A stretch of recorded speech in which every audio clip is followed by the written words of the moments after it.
Come one, come all, and learn how to make the cheesiest mac and cheese of all times. Do you like cheese? I will teach you step by step from beginning to end on how to make a show-stopping macaroni and cheese for any occasion. First off, my name is Amanda Williamson, and my family learns from me to make this recipe for an occasion or non-occasion. It was passed down to me from my mother, and over the years, I have perfected it to my own desire, and I have taught my daughters the recipe as well. Against my daughter Nevaeh's wishes, I'm going to share with you today the secret to the best mac and cheese you've ever had. Bring my family together every Sunday and major holiday. I began making this with my mom when I was younger, and I have enhanced it over the years and finally made the greatest recipe. So gather some pen and paper, and because it's your only chance to get this cheesy secret, let's get to writing. First off, you're gonna need to go to the grocery store. Best thing is we're already inside of the grocery store. So depending on how many people you want to cook for, it's gonna depend on your list of items you're gonna need. I cook for a family of 9 on a regular basis, but the recipe I'm gonna prepare for you all today will be for a family of 5. I didn't want to do the traditional 4, just in case somebody wanted an extra portion, okay? Now, if you're worried about the calories, there are low-fat options. You can do a low-fat mozzarella, and you can do the low-fat milk instead of the condensed, okay?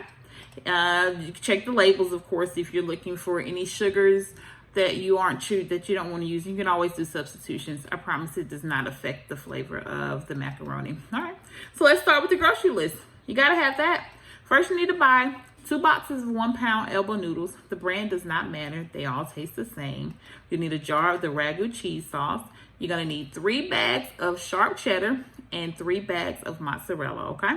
Next, you're gonna need 1 bag each of Parmesan, Monterey Jack, Pepper Jack, Colby, Mexican mixed cheese, Wisconsin sharp cheddar, white cheddar, and then New York sharp cheddar. You're gonna also need some eggs, the milk, of course. I do the can of condensed milk, but you can do the low-fat option milk. A stick of butter, salt, pepper, cinnamon and sugar, a baking pan, and some cooking oil. All right. Now, once you gather all your ingredients, check out of the line, you're going to drive home and get ready to enjoy this amazing cheesiness, okay? Once you get home, unpack all your groceries, of course. If you're ready to have it for dinner, you want to go ahead and grab a large pot and a mixing bowl. You're going to boil your noodles. You're going to need 4 quarts of water. Add a little oil to it to help the noodles from sticking. You can season the water with salt and pepper and bring it to a boil. While that is boiling, you do want to preheat your oven to 375 degrees, okay? Once the water begins boiling, you're going to add 1.5 boxes of the noodles and allow those to boil. It normally takes 10 to 15 minutes to your desired tenderness. Once that has cooked, you want to drain the noodles in a strainer. Now you're going to do this in half because you're going to need to be able to stir this, okay? So you want to pour half the noodles into your large mixing bowl. Along with that, you want to add 1 egg, half of the can of the condensed milk, or a half a cup of the low-fat milk, your choice. Also a half stick of butter. You want to go ahead and mix this, and you have to do this recipe while the noodles are warm, okay?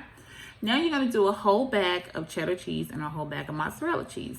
And then a half of each bag of the additional cheeses, the Parmesan, the Colby, the Mexican, the Wisconsin, the sharp, the white cheddar, the New York cheddar, and so on, okay? And a half a jar of the liquid cheese. You're going to mix those again. You're going to have to be Popeye. You're going to stir this up, and you're going to see how gooey it is. Once you've stirred that very well, you want to do the second half of the noodles, another bag of cheddar and the mozzarella cheese, and then the remaining half bags of the Parmesan Wisconsin, the Mexican cheese, the Colby, the Monterey Jack, the Pepper Jack, etc. Okay? Once you've stirred it, don't forget to add another egg, and the rest of the milk. Some cinnamon, some sugar, some salt and pepper to taste. Now you're going to mix this up really well. Now carefully, you're going to pour this into your baking pan. Before that, you want to coat the baking pan with oil so that it does not stick, okay? Once you pour the mixture into the baking pan, you're going to see it's going to look like pulling pizza up. That cheese is just going to be all stringy and melted. Pour it into the baking pan, and on top of the mixture, you're going to do the last bag of cheddar and the mozzarella. Do the cheddar first and have the mozzarella on top. You now want to cover this with foil because you want it to cook. You don't want it to fry the cheese because, again, it's going to be in the oven for 40 minutes, all right? Now, carefully open your oven door. Place the cheesy macaroni into the oven. Cook it for 40 minutes covered with the foil. After the 40 minutes, you want to raise the temperature of the oven to 400 degrees. Remove the foil carefully. This is going to be piping hot. and cook it for an additional 15 minutes just to brown the top of the cheese, okay? Once that's completed, it's now time to serve. You pull that baby on out of the oven. It can either be your main dish or your side dish. It is up to you. Now, if you don't want to eat this today, but you want to prepare it in advance, you can do that. Just again, take it out of the pot, mix everything up together, cover it with foil, place it in the oven for up to 4 days. When you are ready to cook, remove it from the oven. Remove it from the refrigerator, place it in the oven on 375 degrees, but now it's going to be for 60 minutes. And then you're going to do the 15 minutes at 400 degrees. All right? Serve it to your family. It's going to bring them all together. If anyone has any questions or comments, you can reach me at awillmeal.com@gmail.com for any recipes. I appreciate you all taking your time out of your shopping schedule today to learn a special recipe that I share with my family. It does bring us closer. I hope it does the same for you and your family. Does anybody got cheese?